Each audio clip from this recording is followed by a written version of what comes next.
நேரத்தில் பிலால் ரலியல்லாஹு அன்ஹுவோட செருப்பு சப்தம் சுவர்க்கத்துல கேக்குது என்று சொன்னாங்க. அவங்கள நம்பி கூட இறங்கலாம், அடிமையாக இருந்தாலும். ரசூல் ஸல்லல்லாஹு அலைஹி வஸல்லம் அவர்கள் எங்களை பார்த்து யாராவது ஒருத்தரை காட்டி இவர் சுவர்க்கவாதி என்று சொன்னா அவரை நம்பி போகலாம். ஆனா இந்த குத்துபு நாயகம், ஷாதுலி நாயகம், ரிவாய் நாயகம் ஹிஜ்ரி 400 500 600ல வந்தவங்களை பின்பற்ற சொல்லி உங்களுக்கு சொன்னது யாரு? குர்ஆன்ல வந்தா ஹதீஸ்ல வந்தா? அப்படி நீங்க சொன்னா நான் நாளைக்கே தரீகத்துல சேருவேன் சொன்னாரு. இதுக்கு ஆதாரம் சொல்லுங்க எதிர்பார்த்து கொண்டு இருந்தாரு. நான் சொன்னேன், நான் இதுக்கு ஆதாரம் சொல்றேன் இன்ஷா அல்லாஹ். ஆனா நான் கேட்கிற கேள்விக்கு நீங்க பதில் சொன்னா நான் நாளைக்கு உங்களோட கொள்கையில வந்து சேருவேன், நாளைக்கு சேருவேன் என்னன்னு கேட்டாரு. நான் சொன்னேன், சரி புகாரியில வந்தா நீங்க எடுப்பீங்களா? ஓ, புகாரி இமாம் எப்ப பிறந்தன்னு உங்களுக்கு தெரியுமா? தெரியாது. ஹிஜ்ரி 194ல பிறந்தாங்க. சஹாபாக்களுடைய கடைசி சஹாபி எப்ப வஃபாத் ஆகினான்னு உங்களுக்கு தெரியுமா? தெரியாது. ஹிஜ்ரி 100ல அபு துஃபைல் ஆமிர் இப்னு வாசிலா ரலியல்லாஹு அன்ஹு. அப்ப ஹிஜ்ரி 100க்கு பிறகு சஹாபாக்களுடைய பேச்சு கிடையாது. சஹாபாக்களை கண்டவங்க தான் இருப்பாங்க தாபிஊன்கள். அதுக்கு பிறகு தாபிஈன்களை கண்டவங்க தான் இருப்பாங்க. ஹிஜ்ரி 194ல பிறந்த இமாம் புகாரி ரஹ்மத்துல்லாஹி அலைஹி அவர்கள் கண்மணி நாயகம் ஸல்லல்லாஹு அலைஹி வஸல்லம் அவர்களை கண்டதில்ல, சஹாபாக்களில் ஒருவரையாவது கண்டதில்ல. தாபிஈன்கள்ல ஹிஜ்ரி 194 வரையில யாரையுமே பார்க்கல. இந்த புகாரி இமாம் 100க்கு 100 நம்பிக்கையானவங்க. புகாரியில வந்தா நாங்க எடுப்போம் என்று உங்களுக்கு குர்ஆன்ல வந்ததா அல்லது ரசூல் ஸல்லல்லாஹு அலைஹி வஸல்லம் அவர்கள் சொல்லி தந்தார்களா? இந்த புகாரி இமாமை நீங்க நம்புறதுக்கு என்ன காரணம்? இல்ல, அந்த காலத்து உலமாக்கள் அவ்வளவு பேர். உலமாக்களை பத்தி பேசாதவங்க பிளீஸ். உலமாக்கள் எங்கட? உங்களுக்கு குர்ஆனும் ஹதீஸும் மட்டும். உலமாக்களை பத்தி பேச வேண்டாம். அதே உலமாக்கள் தான் குத்துபு நாயகத்தை ஏற்றுக்கொண்டார்கள். அதே உலமாக்கள் தான் ஷாதுலி நாயகத்தை ஏற்றுக்கொண்டார்கள். அதே உலமாக்கள் தான் ரிஃபாய் நாயகத்தை ஏற்றுக்கொண்டார்கள். அப்ப நீங்க புகாரியை பின்பற்ற வானம் என்று சொல்றீங்களா? புகாரி இமாம் எங்கட தலைக்கு மேல நாங்க பின்பற்றுவோம். உங்களுக்கு புகாரி ஷரீஃப் எடுக்கிறதுக்கு தகுதி இல்ல. காரணம், புகாரி இமாம நீங்க குர்ஆன்ல எனக்கு பின்னால கடைசியாக ஹிஜ்ரி 190க்கு பிறகு முஹம்மது இப்னு முஹம்மது இஸ்மாயில் புகாரி என்றொருவர் வருவார், அவரை நம்புங்க என்று குர்ஆன்ல சொல்லவும் இல்ல, ஹதீஸ்ல சொல்லவும் இல்ல. எப்படி நம்பினீங்க என்று கேட்டா நம்பினோம். அதே நேரத்தில் தர்ஜமத்துல் குர்ஆனை பார்த்துட்டு சூரத்துல் பக்கரா 24ஆம் ஆயத்து ஷிர்க்குடைய ஆயத்து, எனவே நீங்க ஷிர்க்கு செய்றீங்க. சூரத்துல் அன்ஆம் 140ஆம் ஆயத்தை பாருங்க என்று ஓதுறோம். எப்படி ஓதுறோம்? ஏதோ 2-3 கிளாஸுக்கு போனோம், அதுல சொல்லி தந்தாங்க. சொல்லி தந்தா அதை பார்த்தோம். பார்த்தா தர்ஜமாவில் இருக்குது, தமிழ்லயோ இங்கிலீஷ்லயோ சிங்களத்திலயோ. இப்படியா இன வைக்க வானமாம். தமிழை நம்பித்தானே, நஹுவும் தெரியாது, சரஃபும் தெரியாது, ஒன்றுமே தெரியாது. தமிழை நம்பினம்.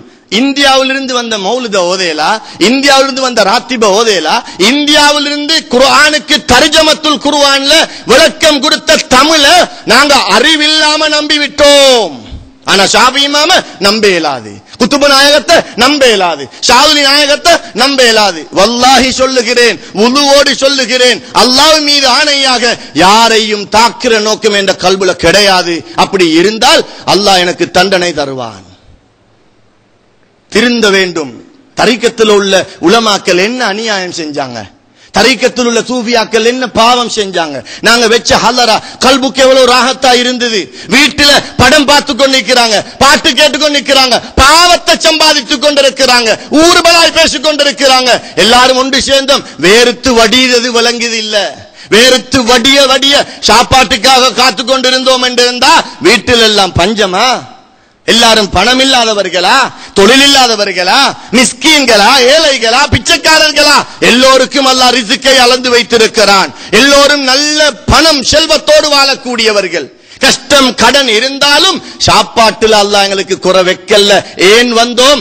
ஹலராவுக்கு வந்தோம், தரீக்கத்தினுடைய பயானுக்கு வந்தோம். இல்ஹாமியத்தான அறிவின் மூலம் நமக்கு அல்லாஹு தஆலா தந்திருக்கிற மஷாயிஹ்மார்களுடைய மததை, அவர்களுடைய நல்ல சிறப்பான உதவியை எதிர்பார்த்து வந்தோம். எனவே அல்லாஹு தஆலாவின் நல்லடியார்களே, தரீக்கத்தில் எந்த தவறுதலும் கிடையாது.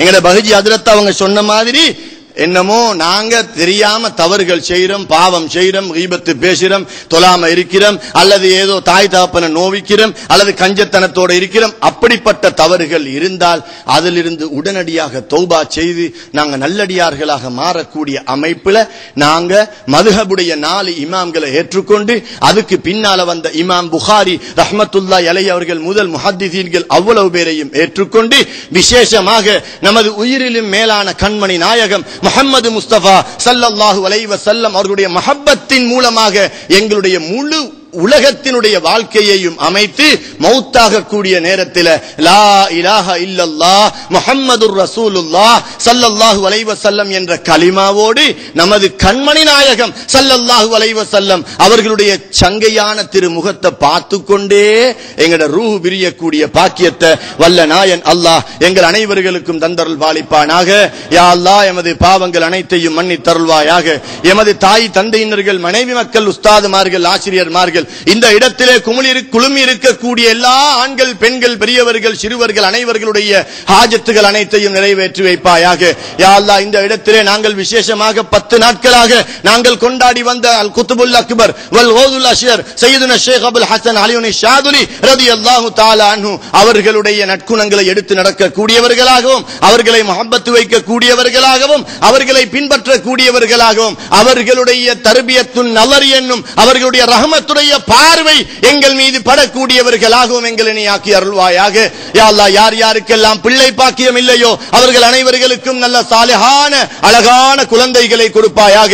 யா அல்லாஹ் யார் யாரெல்லாம் பெண்களை வீட்டிலே வைத்துக் கொண்டு திருமணம் முடித்துக் கொடுக்க வசதி இல்லாமல், கணவன்மார்கள் இல்லாமல் கண்ணீர் வடிக்கிறார்களோ அவர்கள் அனைவர்களுக்கும் நல்ல சாலிஹான தக்வா உள்ள, அதபொழுக்கம் உள்ள, நற்குணம் உள்ள, கொடை வள்ளலாகிய நல்ல சீமான்களான நல்லடியார்களான நல்ல நல்ல கணவன்மார்களை தெரிந்தெடுத்து கொடுப்பாயாக. அப்படி இல்லாமல் ஏழைகளான கணவன்மார்கள் வந்துவிட்டால் அவர்களுக்கு நீயே உன்னுடைய ரஹமத்தில் இருந்து செல்வத்தை கொடுத்தருள்வாயாக. யா அல்லாஹ் இந்த மஜ்லிஸிலே கடனாளிகள் வந்திருப்பார்கள், யா அல்லாஹ் இந்த மஜ்லிஸிலே நோயாளிகள் வந்திருப்பார்கள், யா அல்லாஹ் அப்படிப்பட்ட அனைவர்களையும் வெறும் கையோடு திருப்பி அனுப்பாமல் அவர்களை கபூல் செய்தவர்களாக, ஆஃபியத்துள்ளவர்களாக, கடன் தீர்க்கப்பட்டவர்களாக, உன்னுடைய ஹலாலான ரிஸ்கை 4 புறங்களிலிருந்தும் அள்ளி வழங்கக்கூடியவர்களாக அவர்களை திருப்பி அனுப்புவாயாக. யா அல்லாஹ் எங்களிடத்திலே யார் யாரெல்லாம் துஆ கேட்க சொன்னார்களோ அவர்கள் அனைவர்களுடைய ஹாஜத்துகளையும் நிறைவேற்றி அவர்களுக்கு பரக்கத்து செய்வாயாக. யா அல்லாஹ் இந்த ஊரிலே வாழ்ந்துவிட்டு யார் யாரெல்லாம் மௌத்தாகி கபரிலே இருக்கிறார்களோ அவர்கள் அனைவர்களுடைய கபறுகளையும் சுவர்க்கத்தின் பூஞ்சொலைகளாக ஆக்குவாயாக, நரகத்தின் படுகொலியாக ஆக்கி விடாமல் பாதுகாப்பாயாக. எங்களுடைய குடும்பத்திலே உள்ள பெண்கள் மௌத்தாகி இருந்தால் அவர்களை சையதத்துனா ஃபாத்திமத்து ஸஹ்ரா, சையதத்துனா ஹதீஜத்துல் குப்ரா ரலியல்லாஹு தஆலா அன்ஹுமா அவர்களோடு சேர்த்து விடுவாயாக. யா அல்லாஹ் எங்களுடைய குடும்பத்திலே பிரச்சனைகள், பலாய், முசீபத்துகள், ஃபசாதுகள், ஃபித்னாக்கள், பித்தலாட்டங்கள், தொந்தரவுகள், திடீர் விபத்துக்கள், திடீர் மௌத்துக்கள் வந்து விடாமல், கெட்ட நோய்கள் வந்து விடாமல் நீயே பாதுகாப்பாயாக. யா அல்லாஹ் எங்களுடைய பிள்ளைகளை அதபொழுக்கம் உள்ள பிள்ளைகளாக வளர்ப்பாயாக. யா அல்லாஹ் கணவன் மனைவிமார்களுக்கு இடையிலே பிரச்சனைகள் இருந்தால் அவர்களை ஒற்றுமைப்படுத்தி வைப்பாயாக. யா அல்லாஹ் அதே போல எங்களுடைய பிள்ளைகளை எங்களுக்கு அடக்கமில்லாத முரடர்களாக ஆக்கி விடாமல் எங்களுக்கு கட்டுப்பட்டு வாழக்கூடிய பிள்ளைகளாக ஆக்குவாயாக. எங்களுடைய கண் முன்னால் அவர்களை சீரழித்து விடாமல் பாதுகாப்பாயாக. யா அல்லாஹ் இந்த மஜ்லிஸிலே உட்கார்ந்து இருக்கக்கூடிய உலமாக்கள் அனைவர்களையும் கண்ணியப்படுத்துவாயாக. அவர்களுக்கு நல்ல செல்வத்தை கொடுப்பாயாக, அவர்களுக்கு நல்ல இல்மை கொடுப்பாயாக, அவர்களுக்கு நல்ல ஞானத்தை கொடுப்பாயாக. யா அல்லாஹ் அவர்களுக்கு நல்ல தக்வாவை கொடுப்பாயாக. அவர்களுடைய குடும்பத்திலே அனைவர்களுக்கும் ஆஃபியத்தையும் பரக்கத்தையும் ரஹமத்தையும் நிஅமத்தையும் கொடுத்தருள்வாயாக. அதே போல யா அல்லாஹ் எங்களுடைய குடும்பத்தில் ஒருவராவது ஆலிமாகி தரீக்கத்திலே சுன்னத் வல் ஜமாஅத்திலே பின்பற்றக்கூடிய அனைவர்களையும் வழிநடத்தக்கூடிய பிள்ளைகளை நமது குடும்பத்திலே உருவாக்குவாயாக. யா அல்லாஹ் என்னென்ன துஆக்களை எல்லாம் நாங்கள் கேட்க மறந்து விட்டோமோ ஆனால் எங்களுக்கு எது தேவை என்று உனக்கு தெரியும் யா அல்லாஹ். எனவே எங்களுடைய அனைத்து தேவைகளையும் நீயே நிறைவேற்றி வைப்பாயாக. எமது துஆக்களை கண்மணி நாயகம் முஹம்மது முஸ்தபா ஸல்லல்லாஹு அலைஹி வஸல்லம் உடைய பொருட்டினால் கபூல் செய்வாயாக. ربنا آتنا في الدنيا حسنة وفي الآخرة حسنة وقنا عذاب النار. ربنا اغفر لنا ولمشايخنا ولأساتذتنا ولوالدينا رب ارحمهما كما ربياني صغيرا. وصلى الله تعالى وسلم على سيدنا محمد النبي الأمي وعلى آله وصحبه أجمعين. آمين بفضل سبحان ربك رب العزة عما يصفون وسلام على المرسلين والحمد لله رب العالمين. والسلام عليكم ورحمة الله وبركاته.